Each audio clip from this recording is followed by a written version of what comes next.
Well, what the chemical spill taught us is that water is extremely valuable, and we just often take it for granted. I was live on the air when the governor's first tweet went out basically announcing that this had happened. And at first, we didn't really know what that meant. I was on the set, I was anchoring, as I said, and so I immediately sent a note to our assignment editor and said, check into this, let's see what this is. And finished anchoring the rest of that segment of the newscast. During the commercial break, came out, checked in, we'd gotten a little more information. We'd confirmed that yes, this came from the governor's office and it is a do not use order, which is different than a boil water advisory, which is, I think, what a lot of people maybe wondered at first. Is this just a boil water advisory? We get those all the time.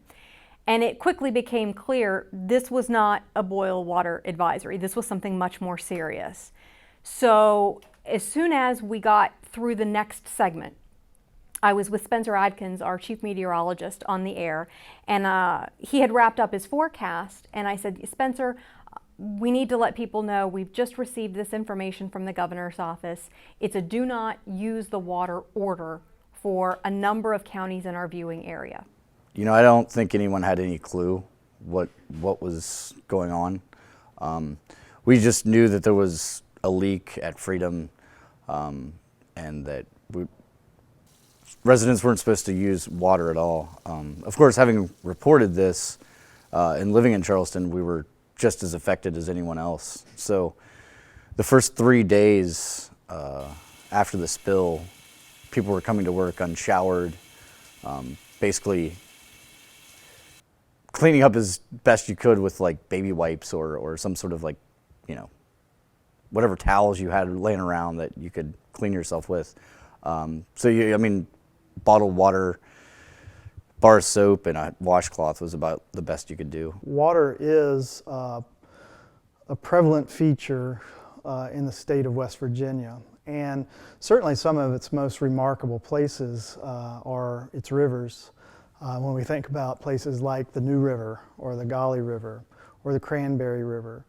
And then when we couple that with some of the major river systems like the Monongahela River and the Kanawha River, places where historic conduits of coal and steel and major economic drivers in terms of industry development along the canal. So rivers are a huge, huge component of the West Virginia landscape. I'm not sure that monitoring the streams themselves is going to affect or prevent the failure of the water infrastructure in West Virginia. A year or more on from the chemical leak itself, I don't worry about MCHM. I don't worry about other contaminant in these streams themselves. What I worry about genuinely, and one of the reasons that we are very hesitant to drink or cook with the water, is that we had a very powerful washing agent in 100-year-old pipes for days at a time. And what kind of contaminant did it knock loose? We know for a fact, and the lawsuit has been settled, that Monsanto polluted nitro with dioxin.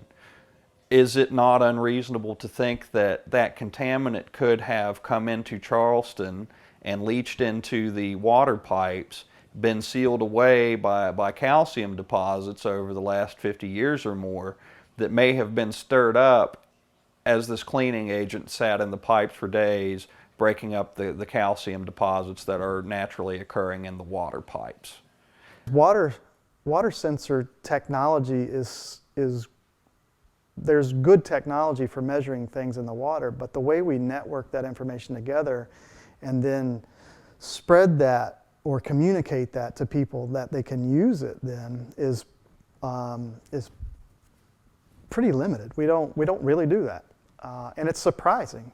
Again, going back to how valuable water is to us, it's surprising that our networked sensor capabilities are as limited as they are. And it is a huge, huge priority for water science as a whole to begin to make inroads into that. And again, this program in the College of Media, I think, begins to raise that awareness that we don't know as much about our waterways as we probably should.